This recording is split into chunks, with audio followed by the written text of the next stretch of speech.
Olá primos, tudo bem? Vamos pro vídeo. Você já deve ter visto esse tipo de máscara. Hoje você vai entender por que a nova máscara passou a ser usada. Quem utiliza, seja para interpretar ou se comunicar em locais públicos usando língua de sinais, ou quem tem contato com surdos também. Por exemplo, pessoas que auxiliam os surdos que usam Libras, língua de sinais brasileira.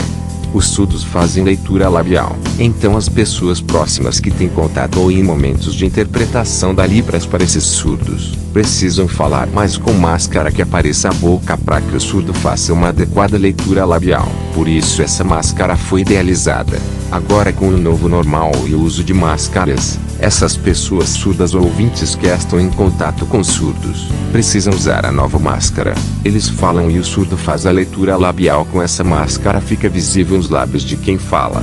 Já com as máscaras de tecido esconde-se a boca, e o surdo não teria como fazer a leitura labial. Essa é uma técnica bem útil para eles. A leitura labial auxilia muitos surdos, muitos deles sabem leitura labial. Ela é uma forma complementar da comunicação em Libras entre surdos e ouvintes e de surdos para ouvintes. Na maior parte do tempo, os sinais da Libras combinados com leitura labial eliminam dúvidas na comunicação.